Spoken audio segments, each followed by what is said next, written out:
It loves me. That was Matt's kid that gave it to you? I think it was. That's who I choose to blame. Yeah. I'm sure he's feeling better and smiling and all happy now. Yeah. Oh, of course. He was smiling and happy when he was sick. Yeah, right. Yeah. I think he was 3 days ahead of me on the sickness. Okay, so I think we're ready to roll. We should be live. I'm not paying attention to the chat room today, to all three of those people who were there. I'm choosing to ignore them today. All right, everything looks Hello, good. chat room. Hello, all three of you, the three amigos. All right, let's do it.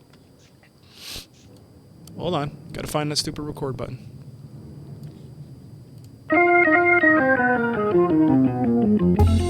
Welcome to Wood Talk for woodworkers by woodworkers. Now here are three guys who have great personalities: Mark, Matt, and Shannon. All right, it's Wood Talk number 326 for September 26, 2016. On today's show, we're talking about curved cauls. Who needs them? What's Matt going to do with all those slabs? What's the deal with Purpleheart? And all kinds of backwards sawing and softwood, only Japanese woodworking questions. You can tell I didn't write this. I'm reading it terribly. Only Japanese woodworking questions for our guest host. We'll get to that in a second. Today's show... I totally set you up for Seinfeld on there. Did you? You just skimmed right over it. What's the deal with Purpleheart? Well, see, you gotta Mark would be reading it. You gotta let me know. You gotta prep me for the Seinfeld delivery. I could have done it, but... I didn't figure that a prep was needed. Knowing what a big fan you are. What's the You're deal professional, with Mark. Purpleheart? Yeah, you know what I fell asleep to? What I fall asleep to every night these days? Episodes of Seinfeld on Hulu. And you know what happens if you don't turn it off? It just plays all night long. Oh. And eats up your bandwidth all night long. So, word warning, don't do that. Today's show is sponsored by Miter Set. Set your miter gauge to the perfect angle the first time with Miter Set. Check them out at miterset.com. And also, thanks to some donors, let me read these names. Hopefully, none of them are goofs on me. I mean, they're all probably goofballs, but, the name itself. Amber Allison, Robert Kemple, Martin Smith, Chase Snyder, Mark Putnam, Rob Wirtz, Brian Kudner. That's horrible. Sorry, Brian. Matt Anglum, Kyle Denny, Josh Meyer, Anthony Renna, Kit High, Stephen Denham, John Duggan, Mike Wittenauer, Brody Brickery, John Vrault, Johnny V, Joe Lipinski, Patrick Hughes, Jared Meeker, Dan West, Terry Mulligan, John Hall, Jeffrey Ryder, a lot of them this week, guys, Steve Hamas, Seth Messer, Delano, Morellis, Anthony M., and Dave Lloyd. So if you want to join those folks at the beginning of the show, get your name read, have your name in lights, you could do that. Just go to patreon.com/woodtalk, and we will try to pronounce your name. I will try to pronounce your name at the beginning of the show. I ain't trying. Yeah, it's really not worth it. Let me, I'll take the hit on this one. I'll go under the bus. So goals, I guess we should mention, we did hit a goal a couple of weeks ago. I forgot to mention it before, to have the guests going live, but also no more non-woodworking ads, which is kind of a big deal. So no more Harry's, no more, I don't know, what did we have? Meat? We had meat ads? and gambling ads. So none of that stuff. It's all like, if we're going to p.m. Eastern on Monday evenings, and you can catch us at, youtube.com/woodtalk/live. And you'll see our pretty faces just doing what we do. It's not much to look at, frankly. None of us are all that good looking, so sorry about that. But Thanks. you like how I speak for all of us? You're welcome, boys. And now let's get to our special guest. We actually, as promised with the whole Patreon thing, we are going to have guests once in a while. I'd like to welcome Wilbur Pan to the show. And Wilbur is hot off his tour, which started in Kentucky and ended in Kentucky. And he's also the author of GiantCypress.net, a good all-around guy, and he happens to be a doctor, and a darn good one. So welcome to the show, Wilbur. Yeah, thanks, Mark. Thanks, Matt. Thanks, Shannon. And a fellow steak and shake aficionado. Yeah. Oh, man, I love that stuff. Well, we got a question about your choice in burgers later that we'll have to get to. So we do have Wilbur here. He's going to help us out hosting the show and have some questions specifically for Wilbur that we'll get to later on. Do you remember, Shannon, when we were at WIA, the Paralympian dude who bought us dinner? Do you remember his name? Mike? Yeah, I know his last name. Mike something? I want to say Jason Devlin Young. Oh, I wish I could remember his name. I feel like such a bum. But we were having dinner, the three hosts here and families. My family wasn't there, and some really, really nice guy bought us dinner, and turned out to be that the guy is like kind of a Chris big Young. Chris Young. Chris, there you go. Okay, so he's kind of a big deal, and it was just an honor to talk to the guy, let alone have him go and buy us dinner. So we just wanted to send a thank you to Chris, and if I had done my homework, I would have known his name before reading this stuff and talking about it. But again, thank you, Chris. Hopefully he's listening to the show, and let's Chris, get into It was my wife that cyberstalked you when we got back to the room. Yeah, she immediately like, who is this guy? I immediately started texting Mark and Matt going, do you know who we just talked to? So yeah, blame my wife. She cyberstalked you. Hey, it's pretty cool. It's good stuff. All right, let's get into what's on the bench. We'll throw it to Wilbur first, since he's the guest of honor. Wilbur, what are you working on? Well, basically on my bench is a big mess because, I was packing up to go to WIA for the talk. And so there's a lot of stuff that went on the bench and trying to figure out what to bring, and then left half the stuff on the bench, and then it got back. And as what usually happens with me in the day job, when I got back, I've been busy dealing with stuff at work. Sure. And really haven't had a chance. So this past weekend, all I really did was clean up from coming back from WIA. Sure. And that's about it. I can't imagine with the schedule of a doctor, like how many projects, if you could ballpark it, what kind of project production do you get for the year? Ooh, probably 3. Okay. Yeah. It kind of depends on the scale of the project too. Sure. It depends on how you define project, because one year I decided to make pens for gifts for people at work and stuff like that. So that was like a dozen, all in like 2 nights. Right. So. Yeah. There you go. I can't believe that you prioritize saving lives over woodworking projects. That's ridiculous. Yeah. Got to do what you Keeps got me to off do. the streets. Yeah. Well, very good. I have been working on the Castle bookcase, which is this year's Woodworkers Fighting Cancer project, and knocked it out in 2 days and got the filming done. So we just have the paint job to do. Nicole's actually got a little brick sort of stencil that she's doing, and I'm just glad to pass it off to her and let her finish this part up. And then I get to do the intro when it's all said and done. But that video is actually, quick turnaround. I built it this weekend, and the video and plans should all be out this Friday. So Wow. I've got this clock to do, and I've got a shop that's going away any day now. So it's like I really have to get this stuff going. Not to derail too much, but I don't know if you guys have ever really looked into the cost of like long distance moving, and not just residential stuff, but shop stuff. Now I've done it locally. Hell no, I don't have Honda money. I know. Well, when you're sitting on a bed of money like this, you got to find stuff to spend it on. So I'm looking at the cost of shipping and thinking, all right, if I'm getting help to move this stuff, the actual cost of the move, you really have to start thinking some of your tools, especially the ones that you have trouble moving yourself, you may be better off selling and then buying once you get there. So I started to do the math on just how many tools I would have to take a loss on before that loss number equates what it's going to cost to have the stuff moved, and then consider, possibly moving it myself instead.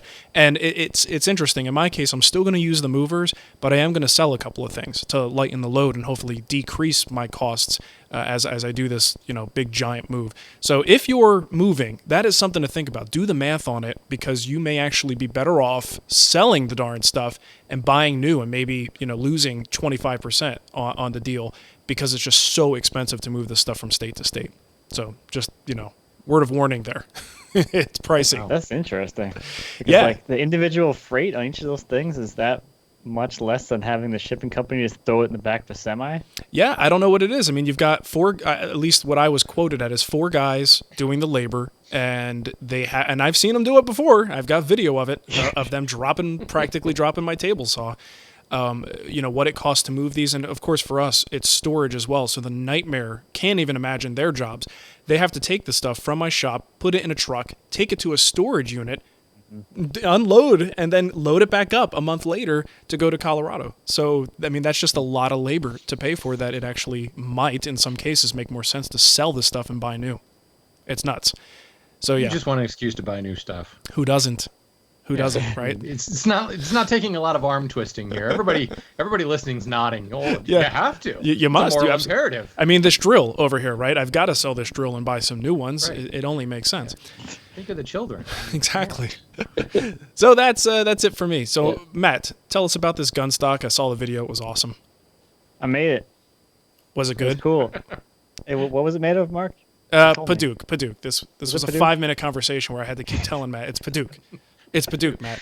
That was my first time working with Paduk, and I think I can count on one hand the number of exotics I've ever worked with.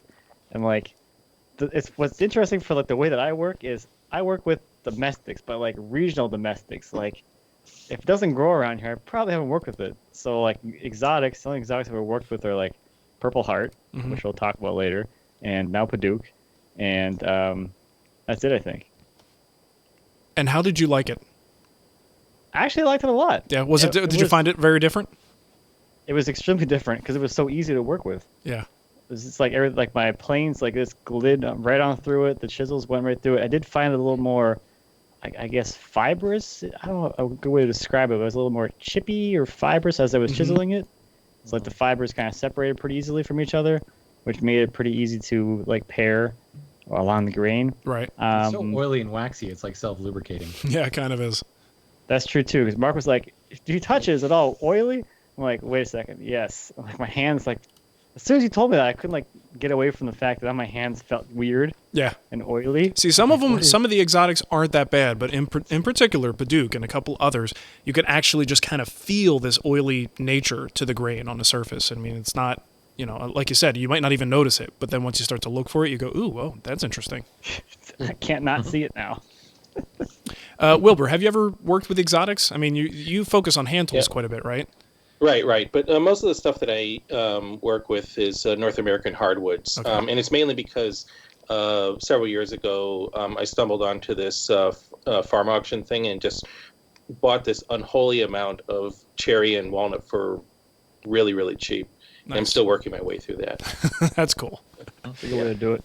Yeah, there you go. So overall, Matt, did you have like difficulty matching the patterns? Because once you took the stock off and you can see how it actually connects to the body of the gun, I was like, oh, there's actually a lot more going on there than I would have thought, right? I mean, so I was wondering, I was excited to see how you tackled some of those issues to get that thing to fit. It wasn't too bad. It was a lot of like, put it in, take it out, put it in, take it out. It was.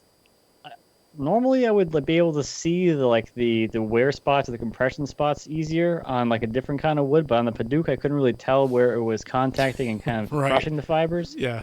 So I kind of had a hard time really like figuring out where I need to remove material to get it to fit in better. But a little bit of back and forth, just here and there. The nice thing about that was like once you got the only thing that really mattered was the part that went into the gun, and then the rest of it could be shaped however you wanted. So I kind of enjoyed that because I was like, I could do some hand shaping, kind of give it a little more of a hand-shaped look. It didn't have to be super perfect because the gun itself was really old and really beat up, and it had a lot of memories in it.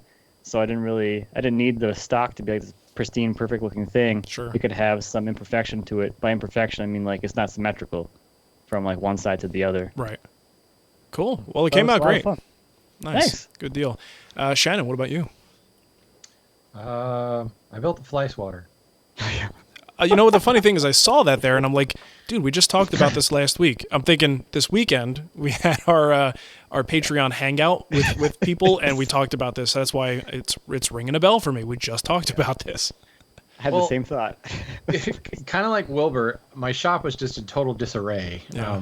I got home late on Sunday night, so I basically dumped everything on the bench and like went to work. It's crazy. And it wasn't until probably Wednesday night that I was actually able to get into my shop, and I counted. It was a little egregiously obscene. I think I brought 34 saws with me to Woodworking in America. What? And they all fit, with the exception of 2 of them, they all fit in that little Roy Underhill tool tote. So if anybody's ever wondering like what's an effective toolbox for carrying tools around, that tool tote's pretty impressive, the amount of stuff that I got in there. But it was just kind of sitting on the bench, and underneath it all was the veneer that I just bought.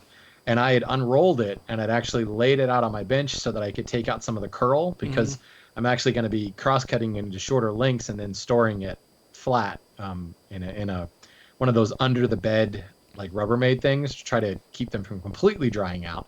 So that was under that with some cherry boards on top of it, kind of weighing it down. And then there were saws on top of that, and there was like tripods and cameras and everything. So yeah, there was a good fair amount of time just cleaning up the shop. But then it was like, I just want to build something simple. And I had plenty of projects sitting there staring at me going, you need to work on me. Don't be distracted. But and it all came down to Thursday at the office. Sorry. Did you guys hear that? Sorry about that. Yeah, somebody's phone's ringing. That's Nicole calling me.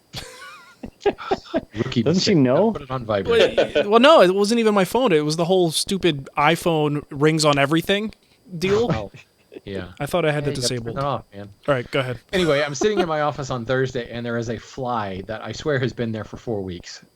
Obviously, it's a different fly. They don't live that long, but it was annoying myself and my office mate, and I was just like, we've got to get a fly swatter in here.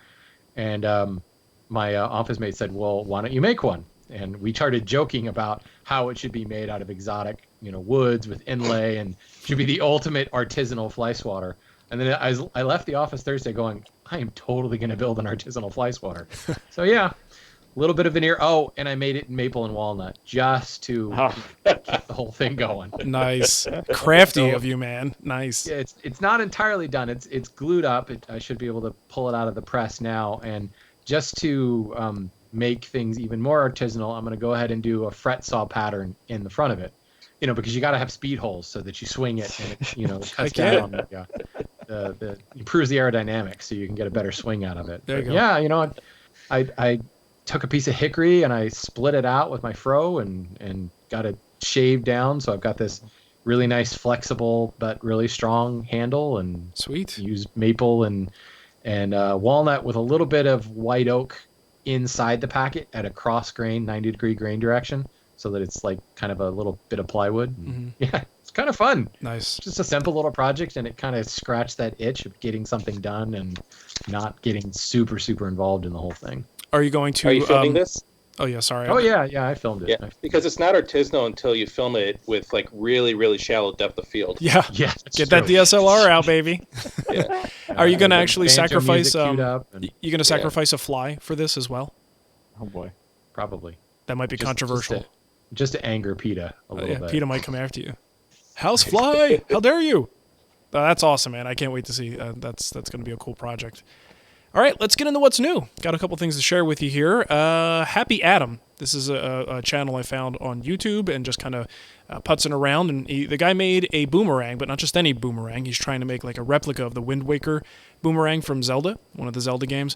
And it's just a lot of fun. Watching a guy take the pattern and try to create it, and he's actually carving into it to create this sort of medallion, and glues a jewel to it, and to see if it actually works. And he spends a great deal of time throwing it at the park. He like to try and see if he can actually get the damn thing to come back to him. But it's a lot of fun. Very, very different project, but kind of falls into that area of sort of cosplay prop making, but also definitely lots of good solid woodworking in the project as well. And he does a good bit of like relief carving on it to get it to have the effect that it has.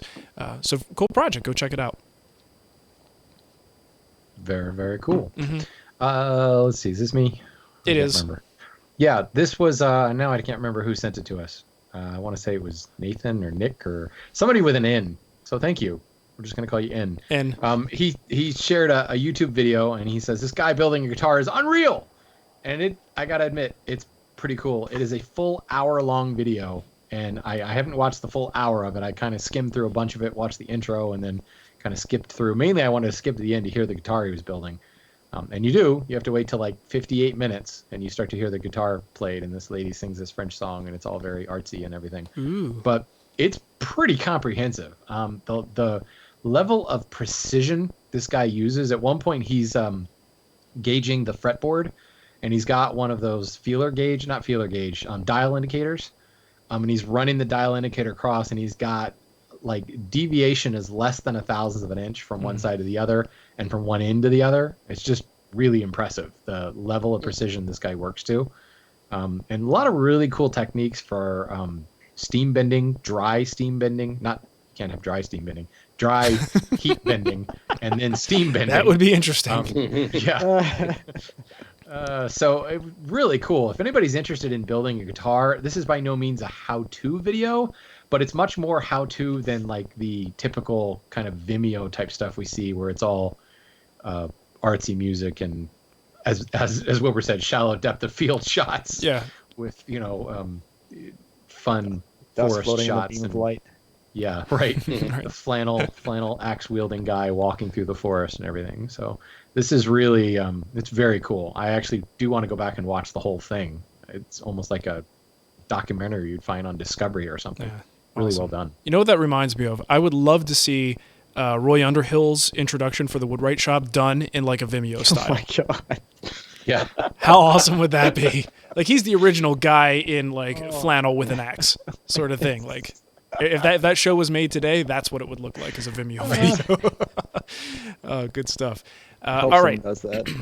Yeah, that would be good. Let's see. I think I have the next one, right? Jordan sent in a link to, and I'll be honest, it looked interesting, and I just didn't have time to read the damn thing today. But the article is entitled, Are Torrefied Tops the New Industry Standard? And it's for instrument making. And if you're not familiar, it does give you the definition of what torrefication is, and it's a process. I've only seen this in a couple places. It's not something that's, at least around here, widely available. But it's essentially like, in a way, baking the wood. Right, Shannon? I mean, do you know more about this process? I mean, it seems to make it more resistant to temperature and humidity, and it makes it stiffer. So they're talking about uses of this in guitars. So I don't know. I have to read the whole article. It completely changes it. It's not wood anymore. It actually chemically modifies the structure and crystallizes it. So you lose a lot of the traditional fibrous structure of wood. It makes it quite a bit harder, and it's completely stable. Okay. Like a 1-to-1 tangential radial movement. Wow. We brought it in. It's not something that we reproduced, but we brought it in and then resold it to door and window guys because it is perfectly stable. Awesome. It's the same thing that Veritas is using on their chisel handles. Oh, okay. Baked maple. I think it's maple, but it's really kind of caramel colored. It's cool stuff. How's it affect the pricing? On the chisels, makes them more expensive. Not the chisel. Duh. I'm talking about the lumber. Makes them more expensive. If you're trying to pick up some of the lumber, wood is not nearly as expensive as you'd think because you get to skip all the other stuff, all the kiln drying and all that stuff that would go into wood because they just take it. I mean, when you bake it kiln dries it, no question. Yeah, it's kiln drying on crack. It takes it like 20 steps further. Wow. So we've been actually really surprised that it's not nearly as expensive as you would think. The issue is that you've got to, well, I don't know that you have to, but people use pretty much 100% clear stock because I don't really know what a knot or anything like that would do once you baked it. Turn into a bullet. Something crazy. The raw material is a little bit more expensive because I think they're pulling it from kind of veneer style logs. Okay. But, I wouldn't. You look at it and it's not like buying, composite material like it used to be so much more expensive. It's actually pretty good. It's just harder to find, and I don't think there's much of a retail market for it right now. Right. Good deal. Wilbur, you got the last one here. I actually was going to do the guitar video that Shannon stole, but all right. I found a video on Hakone marquetry. It's a Japanese technique of marquetry where you take little pieces of wood and build up triangular or square-shaped or hexagonal patterns, and then you glue those patterns together, so you have this very geometric-looking thing. And the way they do it is that once they get all these things glued up, you actually can plane off sheets of it and make marquetry patterns out of it, and they basically use it as veneer for projects. I found a video of this a couple years ago. This is a different one, and it gives you, I think, a little bit more insight as to how the process is actually made. It's got a lot of cool close-ups of the jigs that they use for this process. So nice. And it's not an hour long either, so that's good. That's always nice. This stuff is so amazing to me. I remember that. I'm pretty sure I remember the video you were talking about that came out a while ago. I think we probably even featured it on the show, but that was like a while ago, like Vanderlist a while ago. Yeah. This is just amazing, though. Can I say that it takes big Hokones to make Japanese marquetry? That's terrible. That's awful. You guys, it does. Stop it. That was a bad one. Was that not a good one? Oh, Okay. wow. All right. Those are cool. The little jigs he's using to cut that at an angle. That's really cool. Good idea. Yeah. Wow. Good deal. All right, let's get to Kickback. This is where you guys send us some stuff and that relates to comments or things from past shows. Bruce, I guess we talked about that dust explosion. I think we shared a video. Bruce says, here's an idea of how dangerous dust explosions can be. It's a news article and a video where they were already on site and the fire department was there controlling a blaze that was taking place in like the hopper from a big, large-scale dust extraction system. And as they're spraying water on it, you could just kind of see it start to flare up here and there and flaring up, and they're trying to keep it down. And then suddenly, woof, the whole thing just bursts in the flames. There's about 4 guys who are like right there. Thankfully, nobody was hurt as a result. It was just a quick, short, and not like, super intense flame. But still, I mean, that's got to make you drop something in your drawers. But anyway, these guys all made it out, thank goodness. And it is a powerful message about what can happen with the right conditions with dust and oxygen and, something just creating an ignition and boom, there you go. Wow. Scary. Yep, go watch it. It's neat. Mm-hmm. I'm not sure who this is from because whoever put this in here didn't say who it was from, but it says, "Hi guys, thank you for taking the time at this past Woodworking in America to spend a couple minutes and chat. All of you have influenced some part of my woodworking career, and I will always be grateful. I forgot to mention to Mark and Matt about the Shrine of Pines Museum in Baldwin, Michigan. Check out the link below to learn more." So there'll be a link. Good stuff. You have to go did check remember that to out. mention to me, though, Nathan, at the end of my 3rd class, you mentioned it to me. So you didn't totally forget. You just forgot that you forgot. 2 of them. Yeah. Cool. This next one comes from George on, I was talking about staining veneers a couple of episodes ago. And he said, I looked into this about a year ago and came to the conclusion that it's not worth it. There's no reasonable way to get the stain deep enough into the veneer in your average workshop. I've had good luck with stain veneers from these guys. And then he gives me a link, and I think he put the wrong link in. Because this is to a company that makes like clip-on microphones to like clips onto your guitar or clips onto your drum. And I thought, okay, it's a luthier maybe. Maybe there's some veneer. So I searched all over the site. I even used the search bar for veneers, and I can't find anything. So, George, what are you doing in here, buddy? Do you know how much I just found a source for dyed veneers. You send me to an instrument microphone company. You know how much worse that could have been for him if he pasted what was last in his his Command C. right. That could have gone what's way Cuban worse. hitting there, George? Well, on the same topic with staining veneers, Nathan also sent in. He said, I found an article on using a vacuum setup for infusing dye into veneer. That seems to be the kind of the accepted practice here. And that's over at everybody's favorite veneer source, joewoodworker.com. He's got a whole setup there, and you can buy everything you need right there.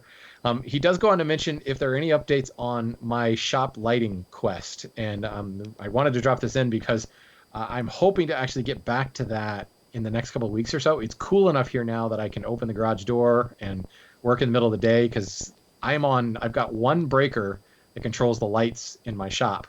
And I obviously have to turn that breaker off, so then I have no lights in the shop. So I need to be able to open the garage door and have some working light. And I kind of got started on it, and then the humidity kicked up. And, when it's hot and humid outside, everything starts to condensate and rain in my shop, and it's no good. So I'm hoping to get back to that now. I've got one run of track up, but the main fluorescent light is still hooked up, so it still works. So basically I have non-functional track up on one side of the shop. So hopefully in the next month or so while it's fall, I'll be able to get that done. Okay. All right, let's get to our voicemail. We've got 3 of them to share with you. Let's see. Can't remember who the first one's from. I'm just going to play it, and we'll see what happens. Hey, guys. This is AJ from New England Woodworking Studio calling with a question for you. So I am making a tall standing desk for my fiance to use as a wrapping paper station area. And I want the tabletop to have sort of like a desk drawer coming from underneath. So it would be the thick tabletop with the legs on either side. And in the middle, I would like a thin, maybe 3-inch deep drawer or thick drawer that's as deep as the table is. And I'm wondering what you guys think the best way to attach the sides of the case that the drawer is going to be in. I don't know if you can picture this, how I'm thinking of it, but So it'd be the two sides going down in the bottom, and then the drawer slides be inside that carcass. And I'm thinking maybe a sliding dovetail to attach it to the top. I've never done that before. It's a little bit something out of my wheelhouse. Just wanted to see what you guys thought would be the best way to do it. I'm trying to avoid using pocket screws if I can. I wasn't sure if just doing a dado and gluing the sides into that would be strong enough. So let me know what you think. Thank you guys so much. Have a good one. All right, so it's almost like a suspended drawer under the top, and you possibly have some cross-grain issues here. I'm going to throw it to Wilbur. What might you do to tackle that? Oh, my goodness. Well, first of all, do you completely understand what he's asking? I think I do. Given that it's a kind of a workbench situation, I wouldn't put a whole lot of work into this. Yeah. I mean, if he wants to make it look nice, I suppose, but probably the easiest thing would be to have two things hanging from the workbench top and suspend the drawer from that. In terms of attaching it, sliding dovetail probably would be the most secure, and be kind of cool if he'd never done anything like that before. But that's kind of where I would be going with this. Yeah, I mean, the dovetails certainly would be nice, and if he hasn't done it before, it's a good excuse to try something new. I guess if you go with the pocket screws, I mean, anything else, because you got to allow for movement, right? It's 24 inches wide. It's going to be solid wood. These things are going in cross-grain. So the cool thing is the sliding dovetail is a great way to have it secure, self-squaring, and you don't necessarily have to even use glue for it. I mean, if you wanted to, you can glue it and on one side and just let the other side move as it will. But I think if you're going to go with any kind of regular, mechanical attachment, I think screws, because you're going to have to allow for movement, and you could do that with screws. You guys, Matt, Shannon, have any other suggestions for him? No, I mean, I think traditionally the sliding dovetail would be the best way to go. And if you've never made one before, what better excuse? Mm-hmm. I mean, I know he said it might be a little outside his wheelhouse, but hey, that's part of the fun, right? That's it. Challenge yourself on that project and give it a shot. And if nothing else, it's on the underside of the top. So, no one's going to see it. That's a good advantage. All right, very cool. Next one again. I don't know the guy's name. Oh, I think this is someone we might know. Hi, guys. This is Matt's friend, Nick Offerman. I'm just calling because my grandfather left me a bunch of block planes, and I've never sharpened my tools before.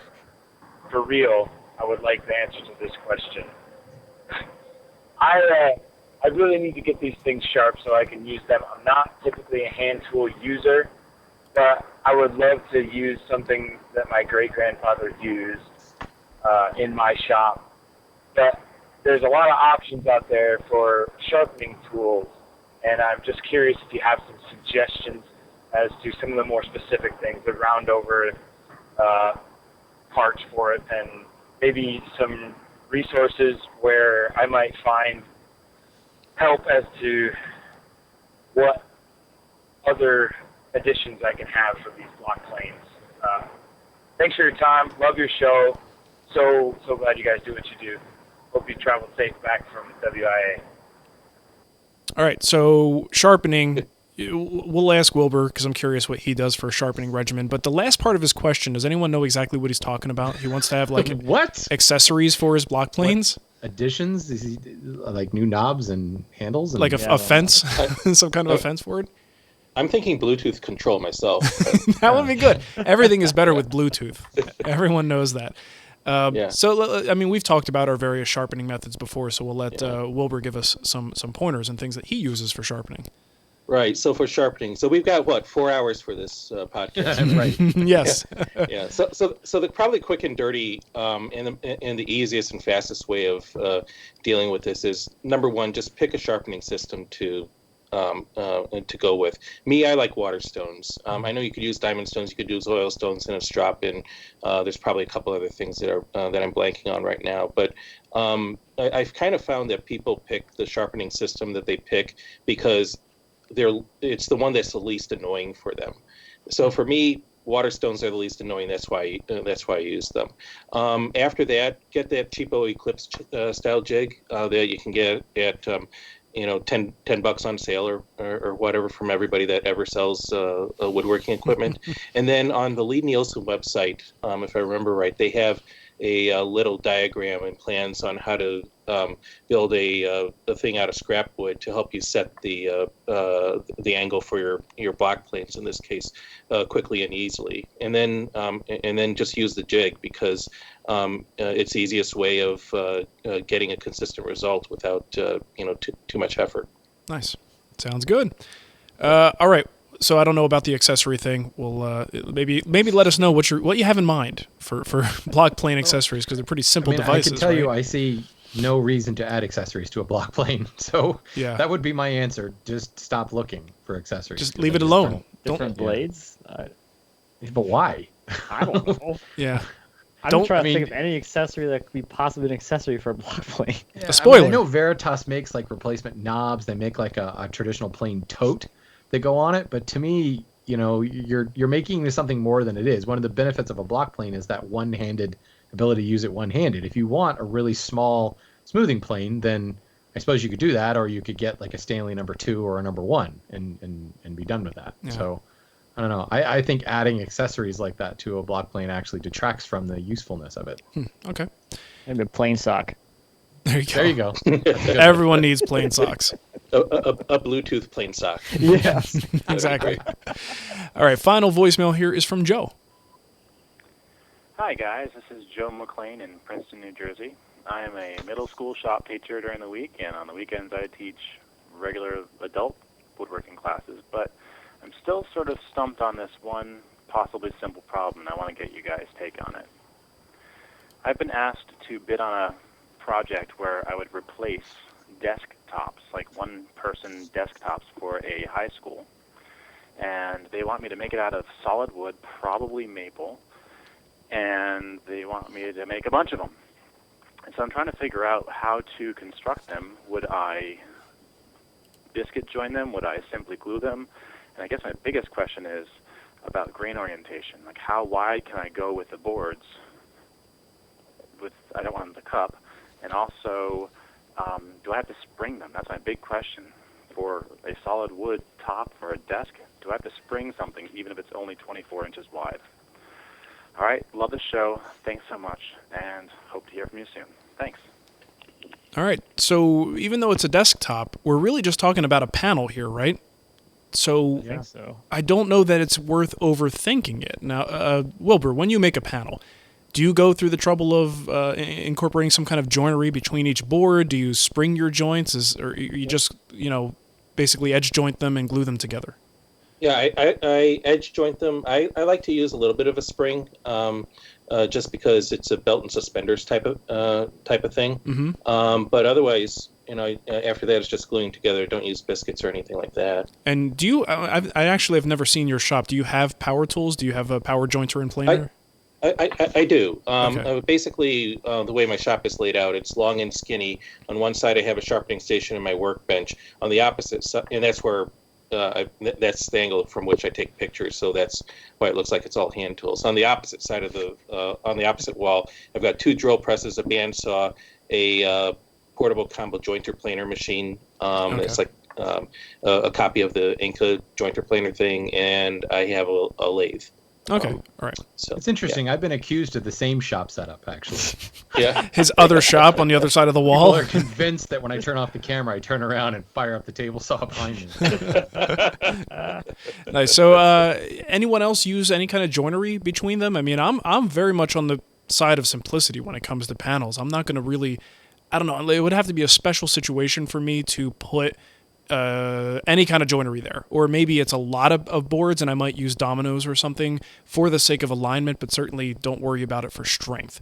So I mean, I think in terms of, because he's got a lot, in terms of kind of streamlining it, okay, it probably would make sense to use like a domino or even a biscuit, just because then you can kind of slap them together in the clamps, and maybe you could get away with fewer clamps because you're, stacking the alignment cards in your favor a little. But yeah. I mean, if it were me, I wouldn't do it.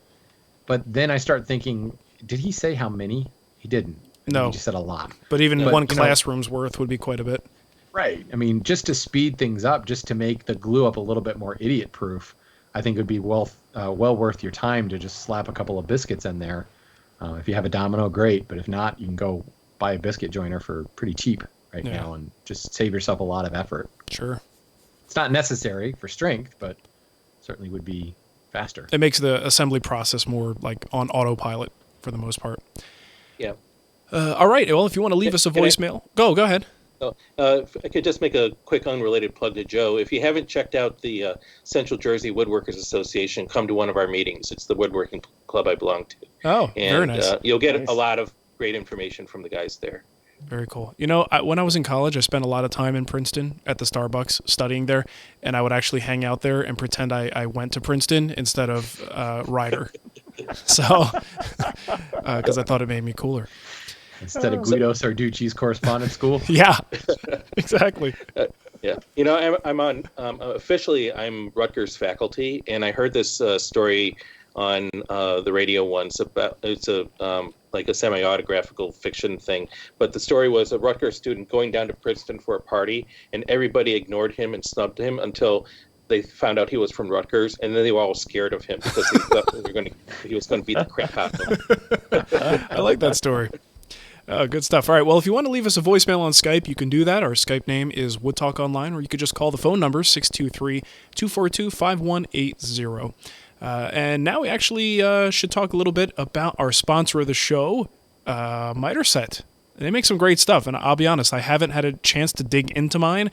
I know Matt has. So, Matt, we just talked about your gun stock video, and that's where I saw you use it. So you've had some hands-on. What do you think? The one thing, like when I got it, and I realized this for the first time, I had like this like kick in the face moment. Like I can use this thing to set my miter gauge to like the most common angle, which is 0 or 90, whatever is on your miter gauge. Yeah. And that's what I use it for like a lot. I don't really do a whole lot of angle stuff with it. I haven't had the chance to do a project where I do angle stuff with it, but I did do a few like sample cuts to see what that's like. But man, it nails 90 degrees like perfectly and quickly. Like you just put your miter gauge in there, push up against the pins, lock it down, you're square it up. Let's get cutting. It's deceptively simple, the way it's basically this platform with holes in it. You got the pegs, and you just drop the thing into the slot, put it in there, lock it down, and it's like the cool thing is if anything is off at that point, it's not going to be your miter gauge. Right, so if something's off, there's something at the saw that's wrong, which is great for setting up and calibration. A lot of times when I'm trying to calibrate something, I have to ask myself, wait, is my miter gauge off, or is something with the table? Is the fence not in the right position? Is the whole table skewed, and I need to make an adjustment there? So something like that is super handy. I usually find when my miters are off, it's the wrong music on the stereo. That could be it. To adjust the music and go with something a little bit harder core. Yeah, that can help. So if you want to watch someone who actually did do a little bit more hands-on with this, we have a video that you can go watch from Izzy Swan. You probably know who he is. And he does a couple of tests with it, making like I think 7 and 9 segmented rings with it, and shows how quickly and accurately you can get those, because they have two of them basically. You've got the regular miter set standard, which is going to allow you to do those standard angles with your miter gauge, and then you have one that's for the segments, and you can go up to 20 different segments on there. So it's super impressive. You're going to want to check it out. Miter set is a new category of precision jigs used to set your table saw miter gauge to precise angles for cutting perfect miter joints and wood segments. With miter set, you can set your miter gauge to the exact angle the first time, like Matt did. He didn't have to do it twice. He only did it once, and he was done. You won't have to sand the joint, and you won't waste time and material. Miter set standard sets your miter gauge to cut perfect angles from 1/2 degree to 52.5 degrees in 1/2 degree increments. And miter set segments set your miter gauge to make up to 20 perfect wood segments. Miter set products are easy to use. Slide your miter gauge into the miter set slot. Set the face of the gauge. I almost said gouge. Against the very similar words, against the tapered pins, and then lock down the angle. It's just that simple. Miter set products are ruggedly made in the USA from anodized laser-etched aluminum and shipped with a 25-year product lifetime warranty for accuracy. And again, we will put the link to the show notes, or in the show notes. Maybe we'll just embed that link to Izzy's video over there. You definitely want to check it out.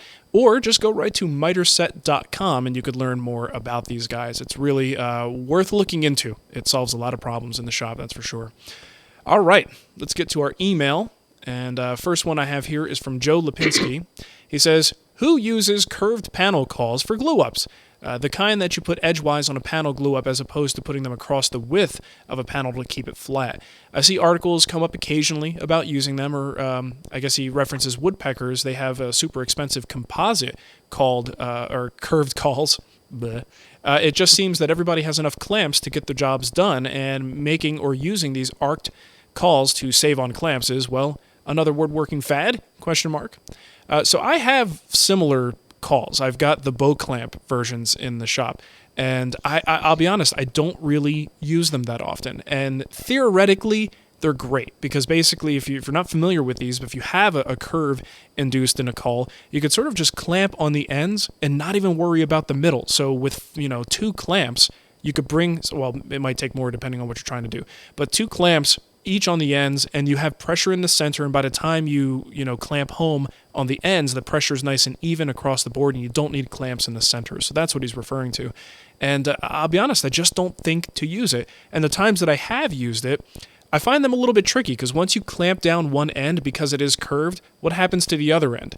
It comes like twice as far apart as the other one. So you're doing this like back and forth dance until both sides are equally clamped down. And I just find that a little bit cumbersome to deal with that. So most of the time, I don't really have a huge need for that sort of setup. I mean, can you guys, is that something that you would do? Or if you had, let's say someone gifted these to you, because that's the situation I'm in. Like, I didn't even pay for them. If they were great, I would just use them. And so again, theoretically, it's fine, but in practice, does anybody use something like that?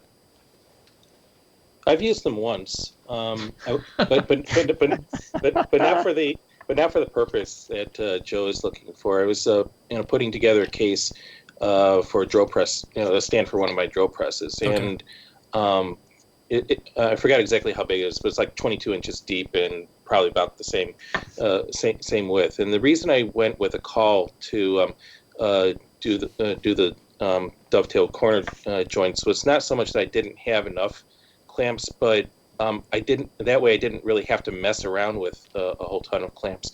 For those, I actually made my own cauls sized for the thing that I wanted to do out of like 2x4 material. Okay. And the way I set them up was I actually clamped them in the middle first. So that was across the middle of the case, and then I clamped down the sides, and then I just got rid of the clamp that was in the middle. Okay.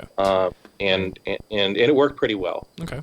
The one application I think that it is very handy to have, and I thought that's where you were going with this, is if you have a large case and there's no physical way to get a clamp in the middle of this thing, using one of these allows you to just clamp at the ends and still get decent pressure in the center. So that's one of those times where, and again, if you have that like once in a while situation, you could do just that. You could just get a 2x4 and try to make one yourself that applies that pressure in the center. Right. So I don't know that it's worth spending a ton of money on something like this. The only time that I've ever really used one because I needed it was anytime I'm doing a panel glue up that's more than 2 boards. If you've got that third board or fourth board kind of floating in the middle, so you've got great pressure on the outer boards, and they those ones in the middle, there's just more hinges in that joint that tend to bow up in the middle or whatever, and then putting a caul across was good there. When I did it, I actually mimicked, Veritas actually has like a panel clamp setup dealie. Mm-hmm. It's like you take some boards and you drill holes in them, and they have essentially dogs that connect the top and bottom caul together, and then they have that little threaded Wonder Dog dealie that goes on the end and actually applies the clamping pressure. It's pretty slick, but I think it's like $55 a set. Supply your own wood, and if you need like 3 of them for a panel, you do the math. So it was, but I just went out and bought some threaded rod and drilled a hole that fit the threaded rod so that I could use a wing nut to tap the whole thing down. And I put a little bit of a bow in it, but like, I think it was more of an accident than an intention type thing. But, that works out really well. And I've still got it. It's sitting over the corner of my shop. In fact, I was probably going to use it this weekend because I've got a 3-board panel glue up to do. The only other time was very specific use cauls. Like I glued up my blanket chest recently, and I created dovetail cauls so that I could actually get pressure in between the pins, because the end grain of the pins wouldn't compress, and I needed to make sure that the tails were seated nicely. So I actually made custom spaced dovetail cauls. Okay. But that was like once I was done with that, I threw them out because I would never need them again. Right. Cool. Sounds good. Sure does sound good. Sounds great. doesn't it? Hmm. You're up, Matt. In case you didn't know. I think you fell asleep. Somebody wake up, I Matt. did fall asleep a little bit because I was like, Mark, this is Shannon's talking. It was Mark question. I don't know, whatever. Anyway, It's all confusing. this one is. So I picked this question because I think it shows what kind of person I am.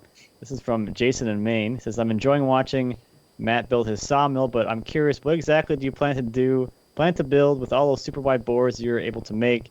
Do you have any room in your house for a bunch of large pieces of furniture, or do you plan to start taking commissions and selling your work? No, I don't plan to start taking commissions and selling my work, and no, I don't have room in my house for large pieces of furniture. You didn't think this More through, like did you, Matt?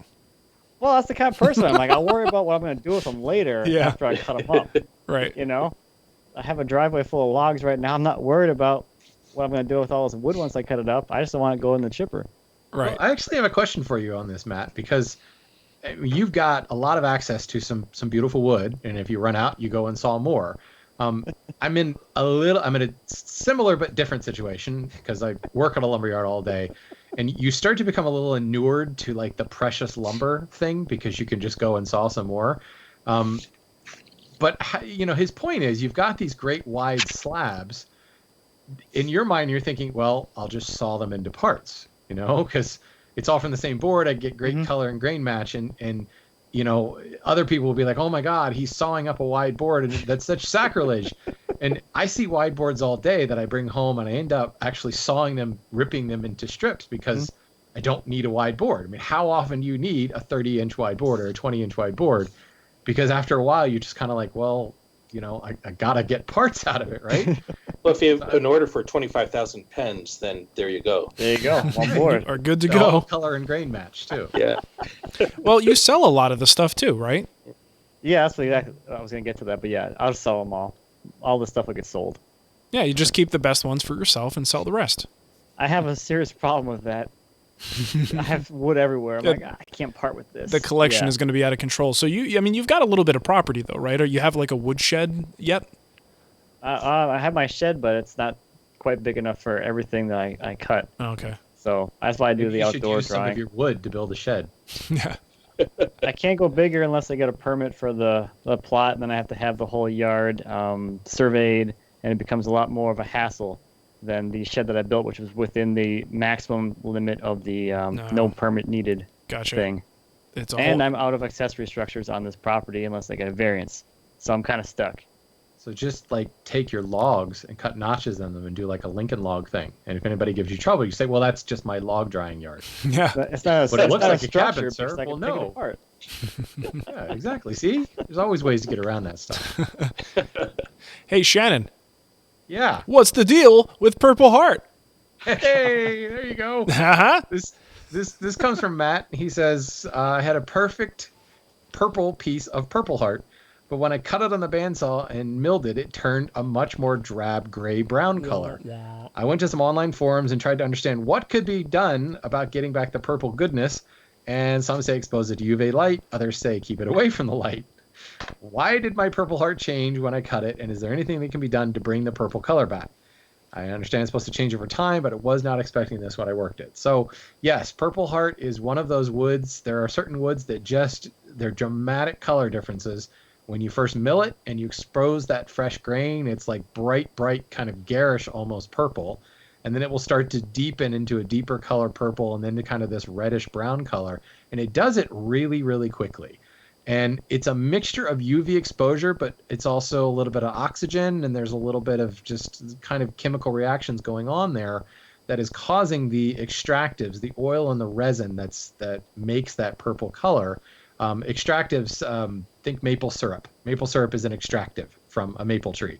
Purpleheart has purple syrup, I guess. Delicious extractives. But immediately when it's exposed to the sunlight, when it's exposed to oxygen, you start to get a chemical reaction going on that's changing the color. Tannins is another extractive that will cause like iron fastenings and things to stain the wood.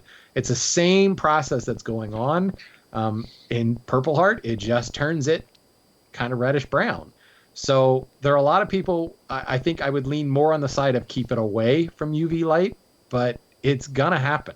There's really no way to prevent it. You can apply finishes and things that have more solids in the finish, like spar varnishes and things like that can kind of deflect some of that. But over time, it's just going to get more and more mellow. It's going to change color more and more. I don't know of any way to restore it other than to plane it again and expose fresh surfaces again. So do you guys know of a way to bring the purple back? Purple dye? I mean, Paint it. I'm bringing there you go. purple back. Paint it. Well, and ironically, painting it will also prevent it from turning red and purple. Yeah. So there you go. Just put a coat of paint on it, and you'll know that it's purple underneath. Well, here's the thing. What he's wondering is his freshly cut material has lost its purple edge. Yeah. You know, and that's actually something that happens with Purpleheart is sometimes when you cut it. I mean, not all the time. Sometimes you cut it, and I've seen this where it's pretty intensely purple, but other times you cut it and it just kind of looks like a dull gray. For me, the only thing I've usually recommend for people is to wait. And don't purposely put it in the sun. Over time, the purple color does seem to come back. Once it comes back, then you're fighting, a losing battle. Like eventually, the process that takes place that Shannon was talking about, that is going to happen pretty much no matter what you do, unless I guess if you keep it in a completely dark room that doesn't get a lot of fresh air, maybe it'll take a long amount of time. But ultimately, that initial time when you start to see that gray color, you just got to give it some time. Don't worry about it. The purple should come back, but then it will slowly but surely be on its path to a slightly duller color that's not quite as vivid as you might have seen it when you first started working with it.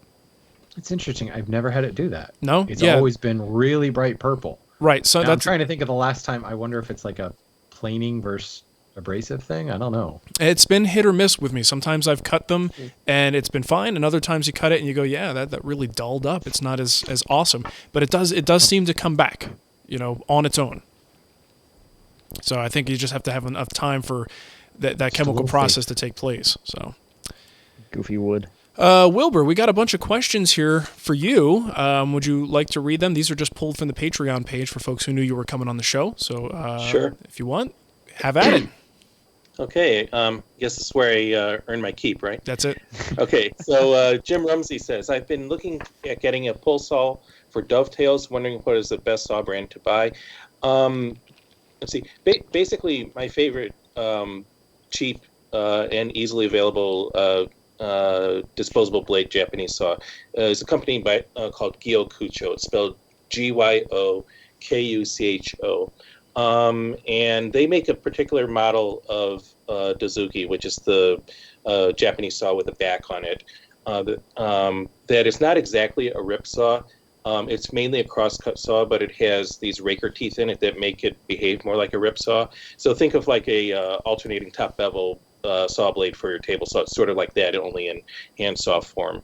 And it works really well for cutting dovetails. I have one. I use it all the time. And I actually have a post on how to get started with buying Japanese saws for your typical hobbyist woodworker situation. Oh, cool. And I suppose we could put a link to that in the show notes or something. Yeah, we'll put a link there. Yeah. So, but basically, the short answer for that is one Ryoba, two Dozukis. That should cover pretty much all of your joinery work, and it's less than $130. So that's that. Wow, good deal. All right. So Sam Blanchard says, "Are you still using baby oil as a lubricant on your diamond sharpening plates, and/or discuss general questions of lubricant for diamond plate sharpening?" See, I'm trying to remember where this came from. I remember a long time ago, I had picked up a DMT diamond plate, and their instructions said to use mineral oil, and so I used baby oil instead because it's the same stuff, only it smells really good. Plus, we had some left over from my older son who was, out of the baby oil age range at that time. But for the most part, I've been using a different type of diamond sharpening plate made by a company called Atoma, and for that I just spray water on it when I feel a need to get the swarf off of it. And I don't really use the baby oil that much anymore. So that's that. Don't know how useful that was. I've switched to Windex on mine. Yeah. Because the blue color makes me happy. Yeah. Supposedly it's not water, so maybe it keeps down the rust, which seems kind of silly because I always wipe my chisels down after using it. But it is a little bit, easier to play with, because then when it makes a mess, then I can just wipe it up and it cleans everything up. It's very nice. Yeah. Yeah. Plus, it helps out your elbow if it's sore. Yeah, exactly. Big Pretty fat tasty, sharpening too. session. Yeah. Good for shots. Yep. As always. No, that's naphtha. Drink it up. Naphtha with a twist of turpentine. No, I get too drunk with naphtha. I like to start with paint thinner. Yeah. That's why you set it on fire first. Right. There you go. Right by the dust hopper. Okay, from Mark with a K, who is your favorite Japanese chisel manufacturer? Let's see. In terms of the chisels I have, there's a guy named Chitaro Imai who makes the chisels that I have and use all the time. They're the same ones that Mark has. I mean, he does nice work. The other Japanese chisel maker that I like, but I kind of admire from afar, because a lot of their fancy chisels are basically out of my price range, is Akio Tasai. They make really incredible looking chisels, and from all reports, they work like super well. But the thing is that the one thing I want to stress is that they're not my favorite chisel manufacturers because of some technical issue in terms of one makes a better chisel than the other. I just kind of like the way the chisels look, and there's something about their story that appeals to me. One of the questions I sometimes get is, how do you go about picking a Japanese chisel or Japanese plane or Japanese saw if you want to go with one of the handmade ones? And for me, it's sort of like deciding on which woodworker you want to make your furniture for you. Usually the question doesn't boil down to how technically good are the guy's dovetails or his ability to fit a drawer, because everybody's going to do a good job. There's basically stylistic issues and some other connection that you have with the manufacturer that'll help drive your decision making. So there are a lot of good ones out there. Those are the guys that I like. So just curious, what does one of these cost? Like this, the brand that you like? Man, we were just going to the same place, dude. Sorry. Yeah. All right. So I'll talk about the chisels that I have mainly because, like I said, those are the ones that I have and have direct experience with. The reason I went with them is that Imai makes two lines of chisels. One is like super fancy. You might have a little bit of performance advantage of it, but probably not that your average person would make. But the reason that was important to me is that somebody that can make a chisel like that probably knows his way around a blacksmith forge. And he also makes a regular line of chisels, and those are the ones that I got. Those basically go for about $60 to $70 a piece, depending on their size. So they're not like out of the range for a lot of options for chisels out there. They're certainly in the same price range as, say, Lee Nielsen or Blue Spruce or any of the other more boutique chisel manufacturers there. But you're getting a handmade object, which is kind of cool. As woodworkers, I think we could appreciate that to some extent. Now, with the Japanese chisels in particular, they are one area where I don't necessarily see the equivalent on the Western side of things. Where you're talking about is definitely about the top of the Western, if you're paying $70, $80 a chisel. But there are also sets out there that are thousands of dollars. Right. So what is it? Is it just like the history of it, the maker, the style? What is it about those chisels that we don't even have an equivalent on the Western chisel side of things? Yeah, a lot of that is the reputation of the maker, and some of that is going to be aesthetics if you get the fancier looking ones. And fancy is, kind of a relative term, because there are some chisels with that wood grain pattern that's made by laminating pieces of steel over and over until you get this nice pattern to it. There's also fanciness in the sense that the chisel maker just took a lot of time to shape the chisel in the areas that are not critical for its function. So like the really nice chisels, if you take a look at the way that the shoulder of the chisel comes into the shaft of the chisel, I mean, from a functional standpoint, that doesn't matter at all. But the guy took time to make sure it looked perfect in terms of symmetry and how clean the lines are and things like that. Okay. Just in a good rule of thumb is that if you're looking at a chisel price point somewhere in the $50 to $150 range, you're probably going to get a little bit of a finger quote performance issue in terms of edge retention and ease of sharpening. You go much beyond that, and you're really starting to pay for reputation and aesthetics and things like that. But on the other hand, why do people lay out $25,000 for a Maloof rocker? Mm-hmm. It's the same sort of thing. Right. And everybody can come to their own decision point in terms of how important that sort of thing is to them. Okay, good deal. All right, I think we got one more there. One more. Okay, so Timothy says, I have seen many videos on YouTube that show a small workbench designed for use for Japanese tools. Where is the best source of plans to build one of these? I would love to build one, but I'm not sure of the scale, as I've seen several sizes, and some that are meant to be on the floor, and some that are meant to sit on top of another bench or table. Let's see. There's actually not much to these little workbenches that you see in these videos. For a planing for a planing board, it really isn't anything more than a relatively thick, stable piece of wood with a couple of pieces of wood inset into it to make the planing stop. And as far as the size of them, you make one as wide as you need for the boards that you want to plane, and you make it as long as your arms can reach, because I don't think there's really any advantage to making one longer than that. Let's see, other things that you can think about that I think is probably more useful than these little workbenches that are on the floor would be a set of low sawhorses. And then you can put a board on top of those and use that to sit on while you're chiseling away at something. Coincidentally, I saw a post on the Lost Art Press, I think it was Lost Art Press blog, or Pop Woodworking, I forget which one. But Chris Schwartz was talking about the Roman bench and how short it is. And it's about the same scale as what you see Japanese woodworkers using.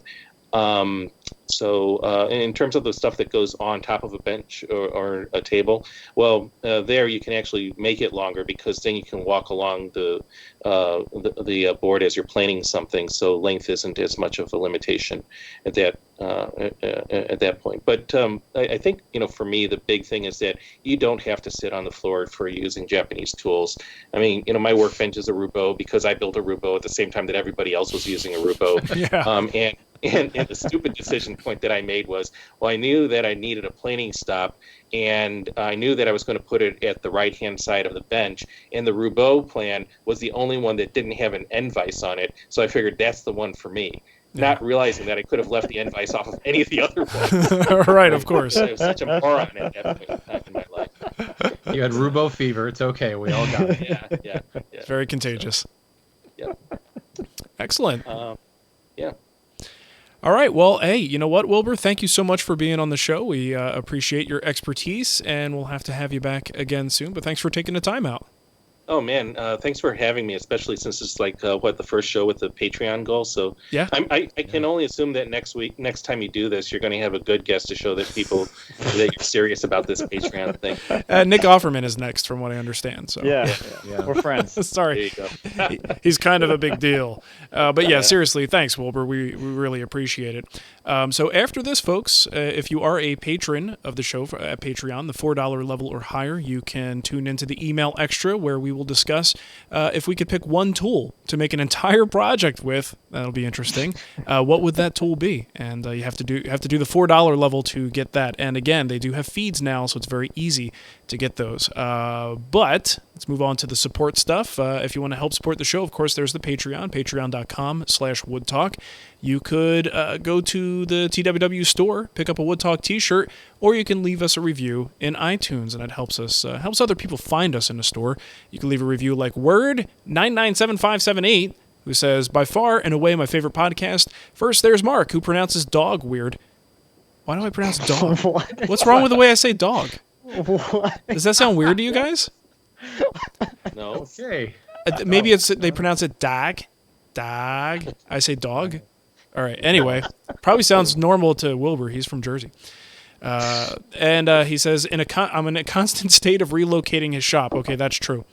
Then there's Shannon, who kind of sounds like actor T.J. Miller, and I don't know who that is, and will convince you that you need hand tools, all of them. Last but not least is Matt C. And Matt's just a man. He takes his lumber straight from the source and defeated original Matt V. thus sealing his spot on the show. All joking aside, I've never met them, but after listening to over 100 episodes in the last month, their love for the craft, combined with their natural and funny chemistry with each other, makes me feel like I'm listening to old friends. Thanks, guys, for the great advice and content, and for convincing me to spend all of my time and money on this great hobby. Well, you are very welcome. We're glad to help out. I'd pay money to see the epic battle of Matt versus Matt. I don't know what we'd be doing. You guys would just be. It would be a dance-off. I'm pretty sure. If I know you guys. All right, Shannon, how about you give them the contact info and we'll get out of here.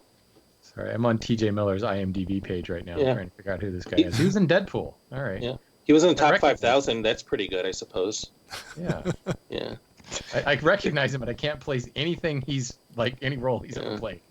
Oh, well, that's my life. I sound like the guy that no one can place, I guess. There you go. Oh, I know who he is. Yeah. If you have comments, questions, topic suggestions, or just want to tell us the size of your Hokones, you have several different ways you can contact us. You can leave a voicemail on Skype. Our username is WoodTalkOnline. You can call us on our voicemail line at 623-242-5180, or you can use our contact form at woodtalkshow.com/contact, or just go to our website. And I was just going to say post a picture of your Hokones, but do not do that. Don't do that. Because remember, this show is made possible for the generous support of our listeners, and they don't want to see that. They don't want to hear it. It's not good for anybody. Forget I ever said that. So if you want, you can go to our individual sites and post pictures of your Hokones there at whisper.com, renaissancewoodworker.com, and mattcremona.com, and giantcypress.net. Yep. .net. I don't know. It's bookmark. Yeah. There you go. All right. Well, know Anthony Weiner listened to this show. Time to get political, baby. All right. Well, thanks for listening, everybody, and we will catch you next time. See you. Bye. Bye. Title of this show should be Wilbur Has Hokones. It's big Hokones. Wilbur's Big Hokones. Check out my giant cypress. The innuendo never ends. All right, let me save that file. Okay, well, thanks so much, Wilbur. We appreciate it. We're going to do our little email extra here. You're more than welcome to join us on that, but I don't want to assume. I don't know what your schedule is like. It's probably getting late out that way. Let's see. Let me think. Nope, piano lesson's still going on, so I'm good. Okay. Yeah. All right. Bear with me. I am going to kill the live stream. Thanks for watching, everybody. Anyone who was there live, we appreciate it. I don't know how many people. Probably 5 this time. We're moving up in the world.